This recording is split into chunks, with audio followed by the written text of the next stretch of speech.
Satu, alladzina hum fi salatihim khashi'un. Syarat pertama, kalau ingin mendapatkan surga Firdaus tadi dan kebahagiaannya diturunkan ke bumi, dibawa sampai mati, masuk ke alam kubur lebih bahagia lagi, maka amalan pertama untuk melatih menguatkan iman itu, coba berlatih untuk menunaikan sholat dengan khusyuk. Kalau Anda kerjakan benar sholat ini, maka apa yang Anda dapatkan? Teman-teman ingat betul, saya mau tanya sebentar. Keabadian yang abadi disebut dengan sa'id. Kalau kita ingin turunkan ke dunia percikannya kita dapatkan, usahanya disebut dengan apa? Masih ingat? Aflah itu kalau didapatkan, kata dasarnya apa tadi? Falahun. Lihat baik-baik. Kata Allah dalam Al-Quran tadi, kalau ingin mendapatkan falahun, amalan pertama sholat. Makanya ketika dipanggil sholat, kalimat falah dilekatkan pada panggilan sholat. 5 kali diingatkan. Begitu muadzin kemudian azan memanggil Anda, hayya 'alas shalah. Anda bertanya, ya Allah kenapa kami mesti sholat? Dijawab, hayya 'alal falah. Yuk, pagi ayo. Yang sejati datang sini. Belum dapat sujud, belum dapat ruku, saya berikan. Makanya ketika orang sholatnya benar, dia akan mendapatkan 5 keutamaan. Saat di dunia nih, belum ke akhirat, 5 keutamaan yang tidak diberikan pada orang yang tidak sholat. Atau orang sholat tapi sholatnya nggak khusyuk. Sebab syarat mendapatkannya khusyuk. Alladzina hum fi sholatihim khasyi'un. Bukan alladzina hum fi sholatihim saja, tapi ada kalimat khasyi'un. Artinya yang tidak khusyuk saja nggak akan dapat, apalagi yang nggak sholat. Apa yang 5 ini? Lihat baik-baik. 1, orang yang sholatnya benar, pertama kali sebelum mendapatkan kebahagiaan hakiki dari Allah Subhanahu wa Ta'ala, akan dirubah dulu perilaku hidupnya menjadi perilaku yang lebih baik. Kalau orang itu sholatnya benar, maka sholat itu akan melatih dia untuk berubah, bertransformasi jadi orang baik. Itu ada di Quran surah ke-29 ayat ke-45.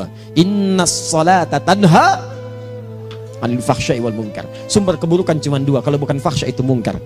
Maaf, pornografi, porno aksi, LGBT, kata-kata jorok, kotor itu fahsya. Di orang sholat kata Allah mustahil berkata-kata kotor. Orang sholat tidak akan pernah mencela. Orang sholat tidak punya kata-kata jorok. Jadi kalau ada sekarang orang yang sholat senang mencela orang lain, itu berarti ada masalah dalam sholatnya. Dan dia belum dijamin sebagai ahli surga terbaik. Dan hidupnya nggak bahagia. Nggak bahagia. Aneh nih. Sholat tapi senang celah orang. Aneh. Aneh. Yang paling bahaya adalah menikmati celahannya. Itu yang paling aneh. Anda ngaji. Anda ikut taklim. Taklimnya sesuai Quran, taklimnya petunjuk sunnah. Anda sholat, Anda puasa, tapi Anda masih senang mencela orang lain dan menikmati celahan itu. Kalau nggak mencela, kayaknya nggak komplit kehidupan. Maka ada yang salah dengan ibadah Anda. Ada yang keliru. Karena mustahil taat bertemu dengan maksiat, itu mustahil. Mungkar, keburukan yang diingkari oleh hati, sumbernya nafsu perut dengan akal. Bohong, mencuri, menipu, membunuh, merampok, membegal, mabuk dan sebagainya. Itu namanya mungkar. Orang sholat gak mungkin mengerjakan mungkar. Jadi kalau sholat kita benar, cukuplah Anda sholat, maka Anda akan jadi orang baik. Makanya kata Nabi, Anda punya anak dari kecil ajarin sholat. Sholat, kalau naik jadi balik, kerjakan terus. Kasih pelajaran membuat dia mengerti. Kalau masih susah, berikan pelajaran. Ini sering diterjemahkan dengan memukul. Mukul di Arab beda dengan konteks mukul sekarang. Mukul di Arab tuh ngasih pelajaran supaya ngerti. Anda bisa terjemahkan dengan konteks lain. Uang jajannya tahan, yang kesukaannya simpan dulu.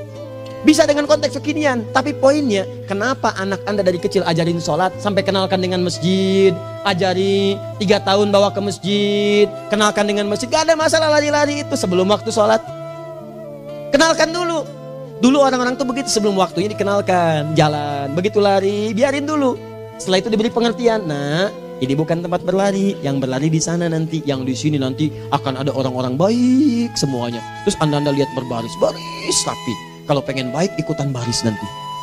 Terus nanti ada yang mimpin di depan, namanya imam. Imam itu siapa ya? Tetangga kita bukan yang Pak Imam, bukan. Bukan. Kalau tetangga kita namanya Imam S. Arifin. Kalau yang ini imam sholat namanya. Imam sholat itu nanti akan pimpin menyembah Allah. Allah siapa ya? Allah itulah yang memberikan ayah rizki. Allah itu yang memberikan ayah rizki sehingga bisa beli tobot buat kakak, beli robokar poli, ini yang poli, ini yang embers, ini yang heli, ini dulu kakak semuanya tuh yang kasih Allah. Nanti kalau kakak bagus bisa ikut rapi di sini, Allah akan senang, akan ditambah lagi oleh Allah. Oh begitu ya, datang, begitu caranya. Ini bukannya waktu sholat belum dikenalin tadi bawanya main-main di masjid. Bahkan ada yang agak repot lagi, di rumahnya susah diatur, dibilang, kamu ini susah diatur, main sana ke masjid, disuruh main, ya main di masjid.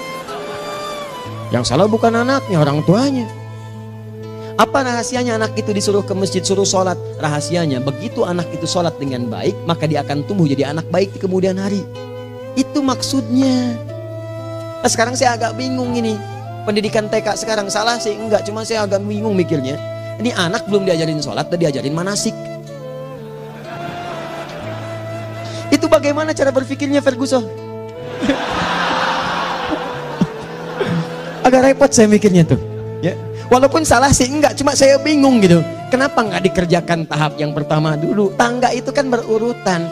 Nggak bisa Anda lompat langsung ke 5. Kan 1, 2 belum terlewati. Jelas ya? Nah, ini gambarannya. Sholat nih. 1 pasti baik. Jadi kalau sekarang sholat, lisan belum baik, mata belum baik sampai ke kaki, berarti ada yang salah sholatnya tuh. Ada yang nggak tepat. Tangan sembarangan, snack orang ngambil. Awas. Tuh sendal orang, mau wudhu nggak ada sendal, pakai sendal orang. Udah bilang belum? Kehujanan pakai payung orang. Udah bilang belum? Ya kan gampang Ustaz. Ini kan juga mungkin diikhlaskan karena Allah. Ya ikhlas, cuman pakainya belum minjam. Bagaimana kalau sedang pegang payung itu keluar, Anda meninggal?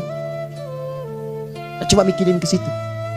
Coba ke kantor. Kalau didorong proyek yang nggak jelas, minta tanda tangan, pikirin dulu bagaimana kalau meninggal.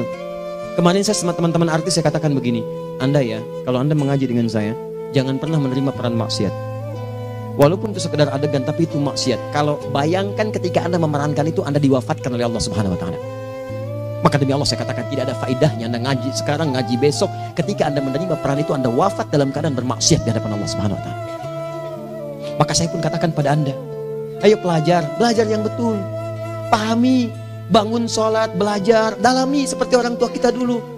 Tinggalkan nyontek, budaya yang gak jelas. Rasakan ketika nyontek Anda wafat. Apa yang Anda dapatkan? Di Libya itu, kalau nyontek, di Libya ya, saya pernah sekolah di Libya nih. Itu kalau nyontek, dibiarin aja dulu. Dan rekornya 100% ketahuan. Begitu sudah selesai, cuma jeda 2 jam, langsung ada panggilan.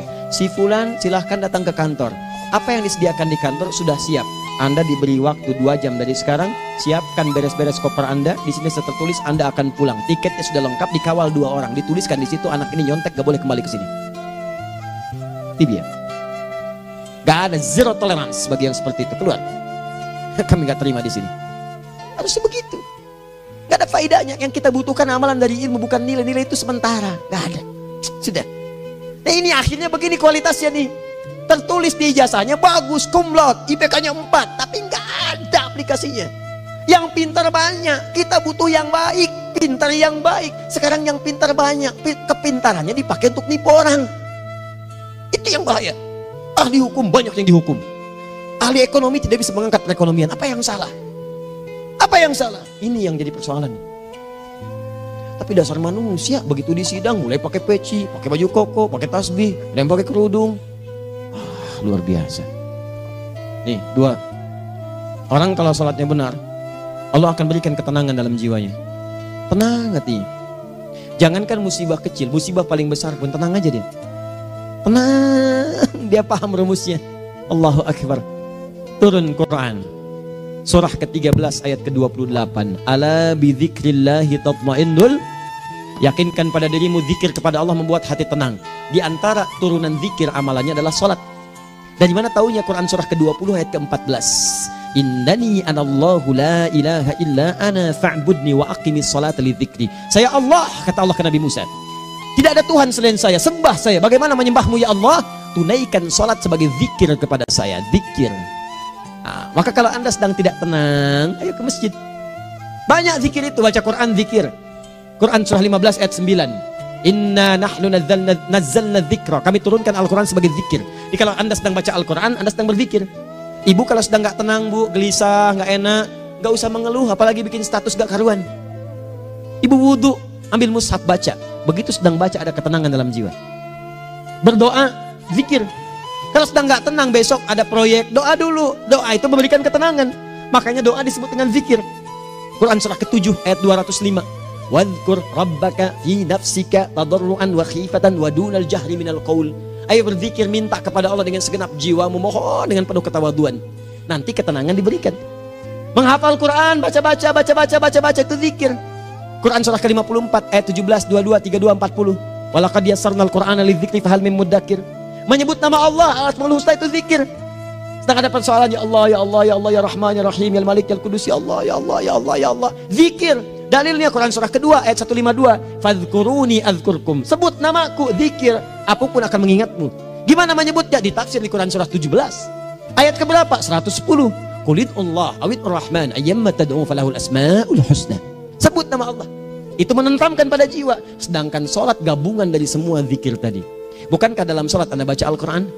Bukankah dalam sholat Anda menghafal Al-Quran? Bukankah dalam sholat Anda berdoa? Bukankah dalam sholat Anda istighfar? Anda mohon digabungkan semua itu. Amalan sholat menggabungkan semua jenis zikir. Masa Anda nggak tenang juga? Makanya sholat, jangankan sholat ya, tempat sholat itu yang menenangkan. Tempat sholat, tempat paling tenang di muka bumi. Kalau nggak percaya silahkan ya, Anda sebelum masuk ke Istiqomah ini, begitu Anda masuk kan perasaannya beda kan? Lain. Silahkan cek, kalau cari ketenangan datang ke masjid. Masuk, wudhu masuk, sholat 2 rakaat tenang. Dekat kipas angin, saking tenangnya plek ngantuk tidur. Beneran, enak. Makanya saat Ramadan kalau orang pengen cari ketenangan, lihat di perusahaan-perusahaan penuh tuh musola pada tidur. Ya, mengamalkan hadis palsu. Ya, dia musoim ibadah, tidurnya orang puasa ibadah, hadis palsu. Nah, itu teman-teman. Itu gambarannya tiga. Orang yang sholatnya khusyuk benar, itu dijamin langsung oleh Allah Subhanahu wa Ta'ala akan dimudahkan semua urusan hidupnya termasuk rezekinya. Ini yang saya katakan. Jadi saya katakan tadi, di akhirat ini, di surga, rezeki tinggal ngambil. Anda kalau benar sholatnya, itu langsung dijanjikan oleh Allah. Rezeki itu nggak perlu Anda banyak pikirkan. Ikhtiar sedikit, datang. Bahkan dari sisi yang tidak Anda duga. Apa dalilnya? Quran surah ke-65 ayat 2 dan 3. Ditafsir di Al-Baqarah ayat 2 dan 3. Wa may yattaqillaha yaj'al lahu makhraja. Ada orang yang meningkatkan takwanya kepada Allah, kami mudahkan urusan hidupnya. Setiap persoalannya diberikan jalan keluar, mudah. Solusi. Setiap ada problematika, ada solusi. Wa yarzuqhu min haitsu la yahtasib. Dan kalau dia ingin mendapatkan rezeki, bahkan kami kirimkan dari sisi yang tidak dia duga. Orang lain capek ini datang lagi, tawaran proyek datang lagi. Utsman tuh Masya Allah, kayanya banyak. Tapi yang paling dirindukan bukan saat mendapatkan peningkatan omsetnya, yaitu saat dia mendapatkan waktu khusus dengan Allah untuk sholat. Malam hari sampai-sampainya sempat sholat tahajud sampai khatam Al-Quran. Abdurrahman bin Auf demikian, Tamim Ad-Dari demikian. Sholat karena tahu sholat itu meningkatkan rizki. Karena tahu kuncinya ada di situ, Allah yang punya rizki. Disebut dengan Razak, pemilik rizki. Maka saya harus punya hubungan dekat dengan Allah. Kalau sudah punya hubungan dekat, mau apa aja gampang. Belum minta, udah diperhatikan. Silahkan cek, Anda punya hubungan baik dengan bos Anda di kantor. Ya, sebelum Anda minta, beliau udah pikirin tuh. Telepon bendahara. Dia udah ngambil belum gajinya? Belum Pak, tambahkan bonus sekian.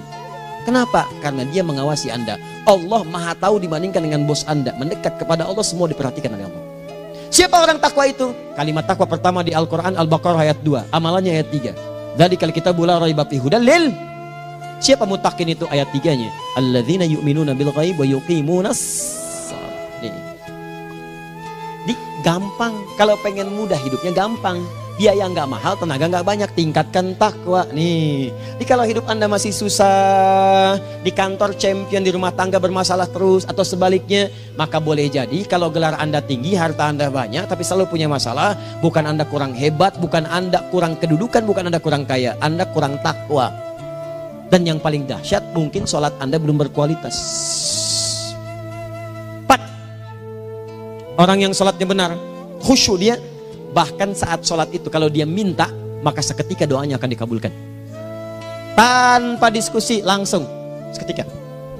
Contoh, Quran surah ketiga ayat 38-39. Demi Allah saya katakan, Nabi Zakaria punya masalahnya pelik. Sudah berumah tangga, istrinya divonis monopos, maaf bahkan mandul. Gak mungkin punya keturunan. Maka apa yang beliau kerjakan? Secara singkat beliau sholat. Begitu sholat minta kepada Allah. Hunalika da'a Zakaria rabbah. Di mihrab itu beliau bermohon kepada Allah. Bermohonnya sambil sholat. Qala rabbi habli min ladunka dzurriyyatan thayyibah innaka sami'ud du'a. Ya Allah, mereka katakan saya nggak mungkin punya keturunan. Sekarang saya ingin katakan, ya Allah, saya hanya minta darimu saja, saya nggak akan dengarkan mereka. Ya Allah, mohon Engkau maha mendengar, ya Allah. Maha mendengar doa saya. Kalau kepada yang maha mendengar aja nggak mengabulkan, kepada siapa lagi saya mesti minta? Apa yang terjadi? Fanadatul malaikatu wa huwa qa'imun yusolli fil mihrab. turun malaikat mengabarkan, sedangkan beliau masih sholat, belum selesai dalam sholatnya. Sholat khusyuk itu belum selesai sholat aja dikabulkan, doa sudah turun. Sholatnya belum selesai, doa sudah dikabulkan.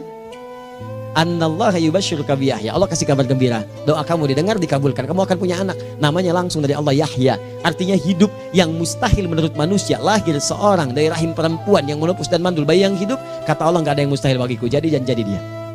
Berita baiknya, Nabi Zakaria sholat dikabulkan. Umat Nabi Muhammad sebelum sholat sudah ditunggu oleh Allah, mau minta apa aku kabulkan sekarang. Hadisnya qudsi, saya bacakan. Hadatsana qala Rasulullah sallallahu alaihi wasallam, qala Allahu azza wa jalla, qasamtu shalah baini wa baina abdi. Kata Allah, saya bagi dua ya salat antara aku dengan hambaku. Wali abdi ma sa'ala. Kalau hambaku benar salatnya, aku berikan apapun yang dia minta sekarang. Idza qala al-abdu alhamdulillahi rabbil alamin. Bagian pertama, kalau hamba benar membaca Al-Fatihahnya dari alhamdulillahi rabbil alamin, kalau Allah azza wa jalla dijawab oleh Allah, hamadani abdi, hambaku sedang memujiku. Wa idza qala ar-rahmanir rahim, jika hambaku berkata ar-rahmanir rahim, qala Allah azza wa jalla athna alayya abdi, hambaku sedang menyanjungku. Wa idza qala maliki yaumiddin, qala Allah azza wa jalla majjadani abdi, kalau hambaku mengatakan maliki yaumiddin, kata Allah hambaku sedang mengagungkanku. Perhatikan sekarang. Wa idza qala al-abdu iyyaka na'budu wa iyyaka nasta'in, jika hambaku berkata sekarang, ya Allah, kami sekarang ibadah, salat menyembahmu, dan kami sekarang sedang punya masalah, kami hanya minta tolong kepadamu ya Rabb. Apa jawabannya? Beda dengan sebelumnya. Kata Allah, hadza baini wa baina abdi, inilah perjanjian antara aku dengan hambaku. Wali abdi, kalau hambaku benar khusyuk salatnya sampai detik ini, baru sampai Al-Fatihah itu pun belum tuntas, baru sampai Al-Fatihah itu pun belum tuntas. Kalau benar bacaannya betul, salatnya dari takbir sampai dengan selesainya, sampai ayat itu iyyaka na'budu wa iyyaka nasta'in, kata Allah, masalah apapun yang dia minta sekarang aku akan kabulkan. Besok saya kasih rahasia yang di KBP. Ada awal pembuka di awal sebelum Al-Fatihah yang kalau Anda benar bacanya itu pengantar kepada pengabulan doa di Al-Fatihah. Apa itu? Besok. 5. Yang kelima ini yang paling diharapkan, dan ini penutup dalam kajian kita malam ini. Teman-teman sekalian, perhatikan baik-baik. Jika Anda benar mengerjakannya, maka Allah akan jamin langsung Anda akan mendapatkan kesuksesan dan kebahagiaan di semua aktivitas Anda. Kalau jadi suami, suami yang sukses, rumah tangga yang bahagia. Kalau jadi pegawai, pegawai yang sukses, dan di kantor bahagia. Masih ingat?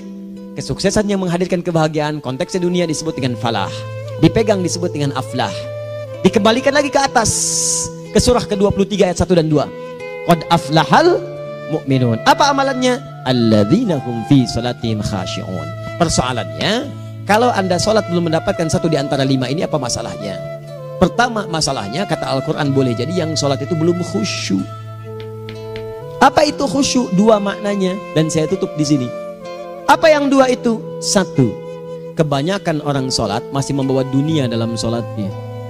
Makanya kalau pengen khusyuk, kata Allah, maka Anda rasakan akan bertemu Allah. Rumusnya Quran surah kedua ayat 45 sampai 46. Rasakan secara singkat, mungkin itu sholat terakhir yang Anda akan kerjakan dalam kehidupan. Mungkin di sholat itu Anda wafat. Kata Allah, alladzina yadhunnuna annahum mulaqu rabbihim. Orang khusyuk itu sudah kelihatan dari sebelum sholat, dia sudah merasa persiapan menghadap Allah. Persiapan ke manusia aja, dia sudah siap-siap, mandi dulu, ganti pakaian, pakai parfum, macam-macam dan sebagainya, hanya memenuhi undangan manusia. Allah mengundang Anda 5 kali dalam sehari. Ya maaf, mengabulkan doa Anda, mencukupkan kebutuhan, menyembuhkan kalau sakit, disiapkan Anda. Harusnya apa? Penampilan sempurna. Kata Quran, orang khusyuk itu kelihatan sebelum sholat, pakaiannya kelihatan. Quran surah 7 ayat 31, ya bani Adam khudhu zinatakum inda kulli masjid. Hai anak cucu Adam, kalau tiba panggilan dari masjid, kenakan pakaian terbaikmu. Di anak cucu Adam tuh kelihatan. Kalau orang khusyuk begitu adzan kelihatan pakaiannya lain. Pakaiannya indah. Khudhu zinatakum, kenakan pakaian terbaikmu. Dipakai, bertemu Allah. Bertemu manusia aja pakaian bagus-bagus. Ini aneh ya, ada orang salah ibadah aja. Orang salah ibadah pakaiannya bagus-bagus. Lihat nih hari-hari tertentu, besok tuh orang mau ke tempat masing-masing tuh. Ada yang pakai jas, pakai dasi, pakai batik, pakai kebaya. Anaknya dibawa, dikuncir 2, bawa manisan macam-macam. Mau salah ibadah aja, tampilan bagus. Masa antum yang benar ibadahnya nggak bagus? Bedakan. Pakaian futsal, pakaian sholat ganti dengan yang sholat. Ini gimana pakaian sholat pakai pakaian futsal? Depannya gambar Messi, belakang Ronaldo. Repot. Malaikatnya juga bilang, kamu salah baju, harusnya Luka Modric.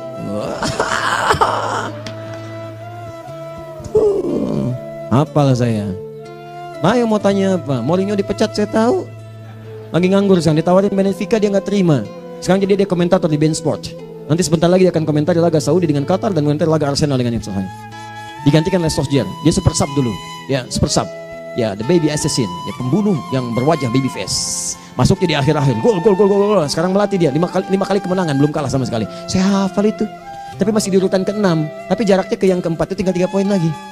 Hafal saya. Liverpool tahu cuma 4 poin sekarang bedanya. Kemarin 7 kalah 2-1 sama Manchester City. Walaupun banyak analisis yang menyebutkan mungkin itu diberikan saja gitu kan. Karena ada yang lain-lain. Hafal kedua Manchester City. Hafal saya. Ayo mau tanya apa lagi? Tottenham Hotspur ke bawahnya. Ada Chelsea, ada Arsenal, baru kemudian Manchester United.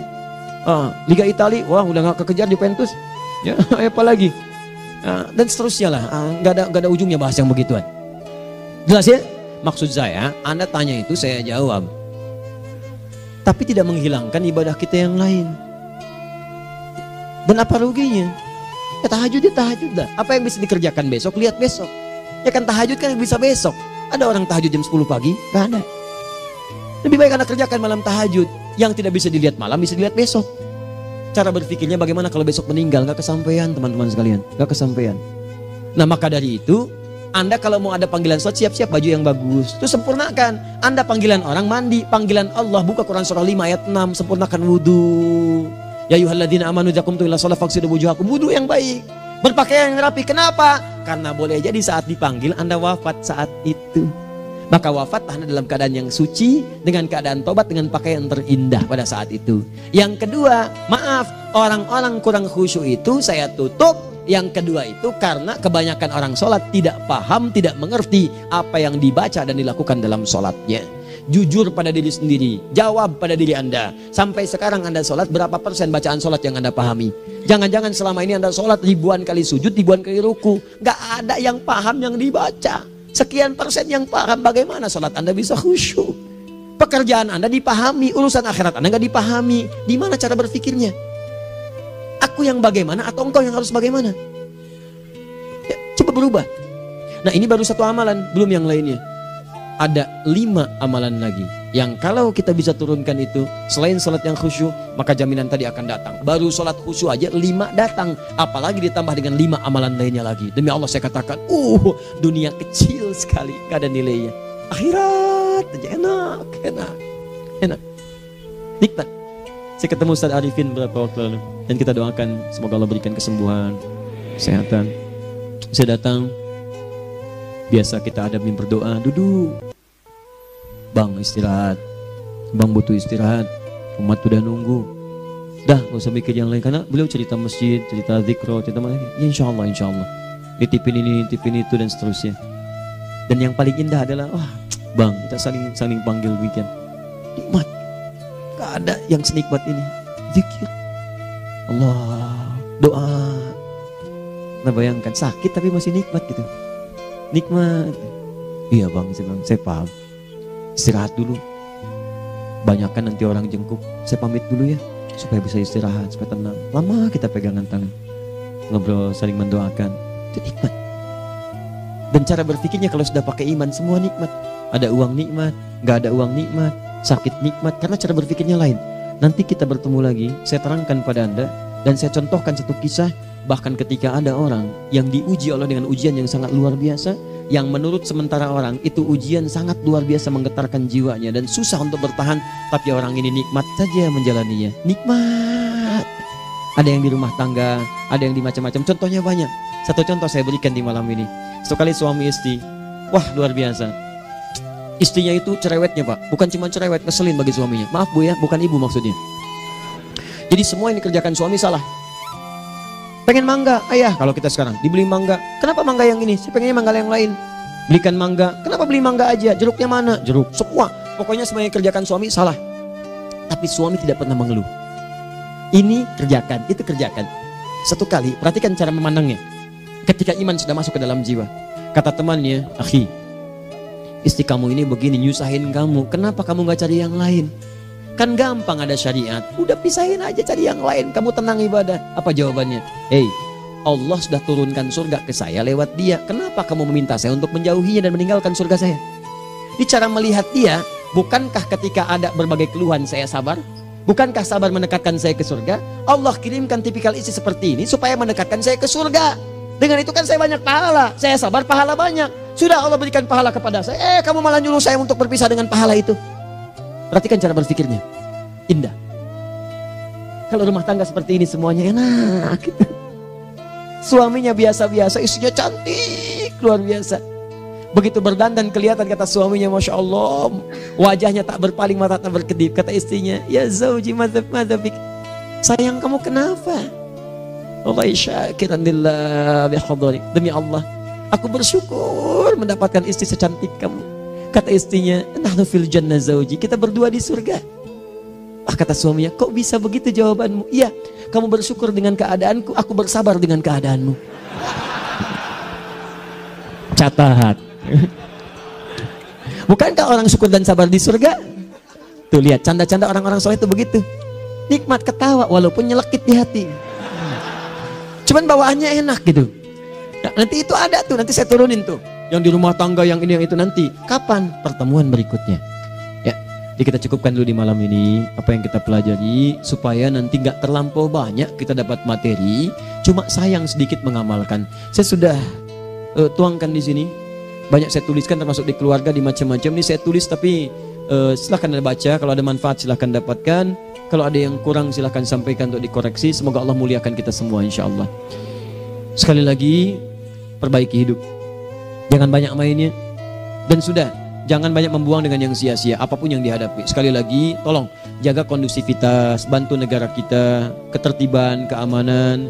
Kalau saya menyampaikan sesuatu ada singgungan dengan yang kekinian, itu maksudnya koreksi masukan-masukan supaya diperbaiki. Tapi tetap dalam urusan pemilihan kita punya pilihan masing-masing yang tidak boleh dipaksakan. Jelas ya? Baik, jadi ya saya sampaikan sekali lagi. Pertama, pilih mana? Anda dipaksa harus ikut, atau yang kedua, kita bebas memilih sesuai